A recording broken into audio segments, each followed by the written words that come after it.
Oh, what a beautiful day. What frogs shall we research today, Harriet? Shall we go into vast Floridian swamps and research some carpenter frogs? But first, let's stop by the sand dunes. I heard some fellow amphibian researchers saying they found cane toads there, but the idea is simply preposterous.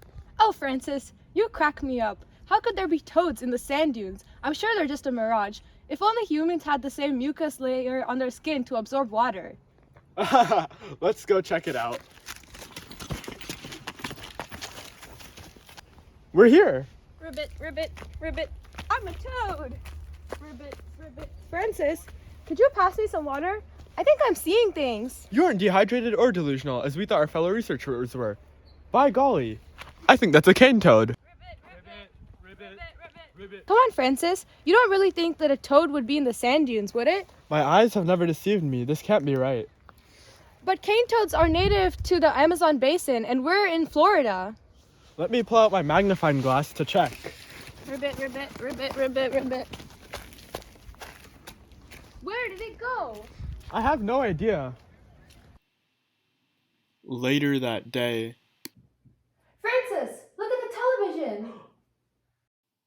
On today's news brief for the Frog and Toad channel, we regret to inform you that there is an increased population of cane toads, which has led to a decrease in insects, water animals, and some native amphibians, such as carpenter frogs. We'll get back to you shortly. Well, it's a circle of life, Harriet. New species come in, and in turn, other species become endangered and lose resources. What about biodiversity? Well, we can't blame the cane toads. They need these resources to live. Just like how you blame me for the death of your mother? Why are you bringing that up now, Harriet? We finished discussing this years ago. I should have known after you became obsessed with the amphibians that you would care about them and them only, even if it meant you had to amphib to me. I have to think for some time.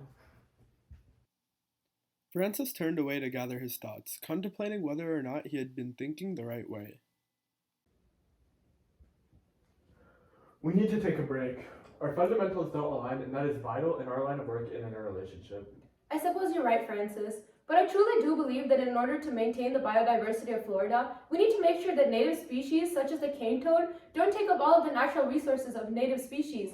What will happen to the ecosystem then? The ecosystem would collapse, just like our relationship. You say you care about the organisms in our area, but the second one is marked off as invasive, you just stop thinking about it or stop caring about it. I guess I'll stop annoying this relationship with my terrible ideas.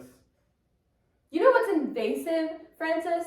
That invasive woman who invaded our relationship. She was just a friend. How can I know that I can even believe you, Francis? All you do is care about one species over the entire ecosystem. How do I know that you won't just care about yourself over everyone in our lives? Harriet, I do care about you. I buy biodegradable instead of plastic because I know you care about the environment. Every time I make a decision, I think about how you would feel about it because I know how you are. You care about the environment, Harriet, and I care about you. It's over, Francis. Oh.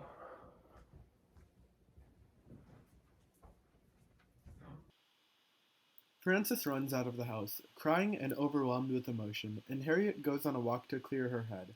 A few hours later, they meet back in the house to talk.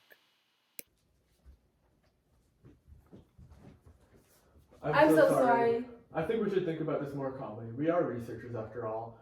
If only there was some way to handle the increased population of cane toads without just killing them all. You're right. I've been thinking about it, and it's horrific how we even call them invasive. I mean, if we had observed them in their natural environment, we would have admired their way to sicken and kill any animal that tries to eat them. You're right. They should be thought of as just a living species, not something just marked off as invasive and killed. In fact, Harriet, this reminds me of that video we watched on environmental racism the other day. From the actual truth, which is that largely minority communities often are seen as the path of least resistance. Well, I think it's awful how corporations just dump their pollutants into cities where minorities aren't able to fight back and just label them points of least resistance. Yeah, even the term point of least resistance is insensitive, as it covers up the fact that these are real humans being impacted by the pollutants thrown into their cities. I think you're right about the cane toads after all. It's not right to just let people kill them because they're invasive, because they're not pests, there are just simply a lot of them.